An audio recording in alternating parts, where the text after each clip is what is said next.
Assalamualaikum warahmatullahi wabarakatuh. Hai semua, masih semangat menjalani perkuliahan PPG kan? Sebelumnya perkenalkan kami dari kelompok 3 yang beranggotakan saya, Kak Bibah, ada Kak Meme, ada Kak Dia, ada Kak Yunik, ada Kak Lida, dan Kak Koirul. Di kesempatan kali ini kami akan mengajak kalian semua belajar tentang pembelajaran diferensiasi. Submateri yang akan kami bahas meliputi definisi pembelajaran diferensiasi, teori pembelajaran diferensiasi, dan contoh keragaman anak dengan berlandaskan pada teori. Yuk, tidak perlu berlama-lama, check it out. Penyesuaian proses pembelajaran dengan kebutuhan peserta didik. Pembelajaran berdiferensiasi identik tentang kurikulum merdeka, di mana guru memperhatikan keunikan dari setiap muridnya dalam proses pembelajaran untuk mencapai tujuannya. Guru akan berhasil menerapkan pembelajaran berdiferensiasi di kelas dengan berasumsi bahwa murid yang berbeda tentu memiliki kebutuhan yang berbeda.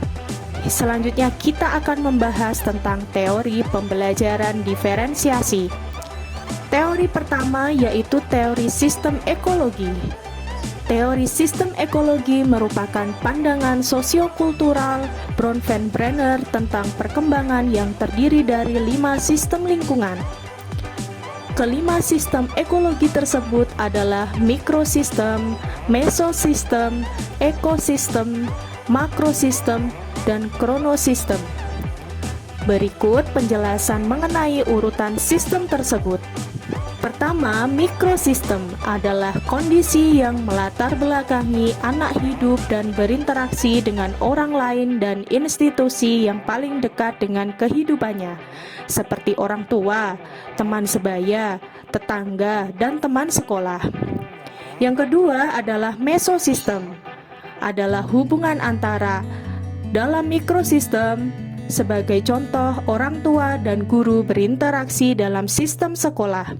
Anggota keluarga dan kerabat menjadi relasinya di dalam institusi keagamaan.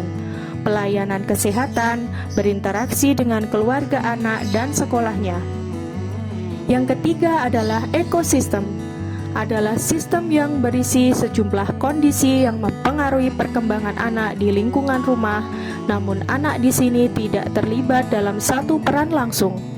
Sebagai contoh, karena adanya kondisi kemiskinan dalam keluarga, anak terpaksa harus bekerja untuk mencari uang dan tidak melanjutkan sekolah. Yang keempat adalah makrosistem, adalah sistem yang mengelilingi mikro, meso, ekosistem dan mempresentasikan nilai-nilai ideologi, hukum masyarakat, dan budaya politik. Sebagai contoh, anak Indonesia tidak sama-sama dengan anak Amerika. Yang kelima adalah kronosistem, adalah dimensi waktu yang menuntun perjalanan setiap level sistem dari mikro dan makro. Sistem ini juga mencakup berbagai peristiwa hidup yang penting pada individu dan kondisi sosiokultural. Selanjutnya, teori yang kedua yaitu teori multiple intelligence atau teori kecerdasan majemuk.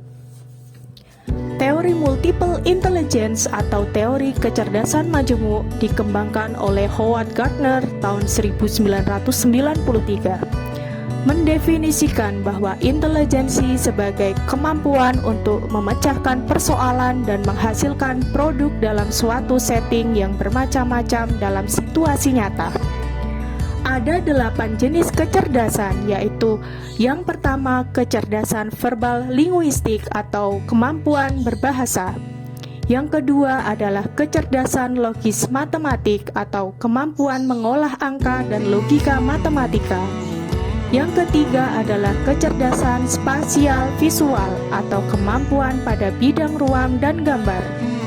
Yang keempat adalah kecerdasan kinestik jasmani atau kemampuan koordinasi anggota tubuh dan keseimbangannya. Yang kelima adalah kecerdasan musikal atau kemampuan memainkan alat musik dan mendengarkan lagu. Yang keenam adalah kecerdasan intrapersonal atau kemampuan memahami diri sendiri. Nomor 7 adalah kecerdasan interpersonal atau kemampuan berinteraksi dengan orang lain. Dan yang kedelapan adalah kecerdasan naturalis atau kemampuan mengenali benda-benda di alam.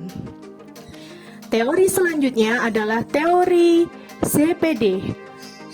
ZPD atau zona perkembangan proksimal adalah jarak antara tingkat perkembangan aktual yang ditunjukkan oleh kemampuan pemecahan masalah secara mandiri dengan tingkat perkembangan potensial yang ditunjukkan melalui pemecahan masalah dengan bimbingan orang dewasa atau kolaborasi teman sebaya yang lebih mampu. Teori yang keempat adalah teori learning modalities.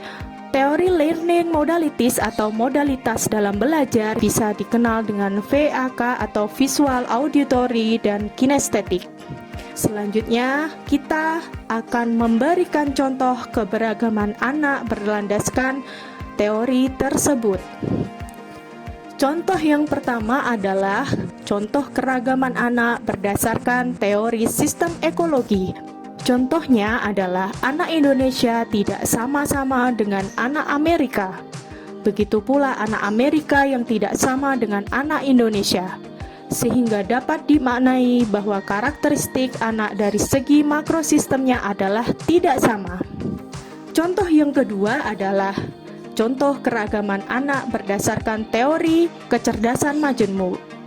Setiap siswa di dalam kelas memiliki karakter dan kecerdasan yang berbeda satu sama lainnya. Salah satu murid saya ada yang bernama Bernaditus, merupakan siswa yang sangat aktif dan tidak suka diam. Pelajaran favoritnya adalah olahraga, terutama bola voli. Dia juga terpilih mewakili kecamatan untuk perlombaan bola voli bergu. Di sini dia memiliki kecerdasan kinestetik jasmani. Dia juga memiliki banyak teman dan sukan orang lain.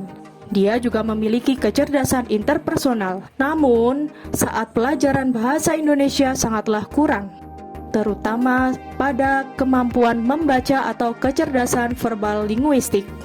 Dia masih mengeja saat membaca teks.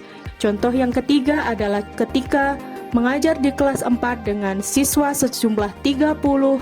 Dari 30 siswa, terdapat 10 siswa yang tuntas tugas karena mampu menyelesaikan tugas secara mandiri.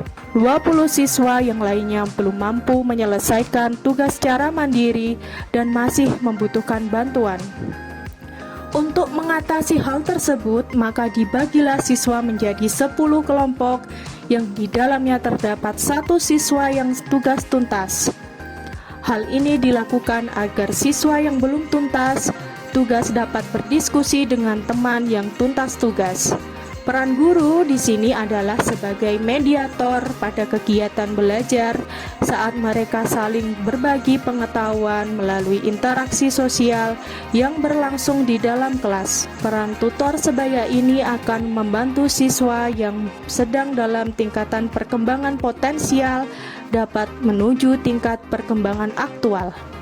Oke, itulah pemaparan materi dari kelompok kami. Menarik bukan?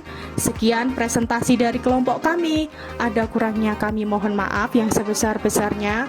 Wassalamualaikum warahmatullahi wabarakatuh. Semangat!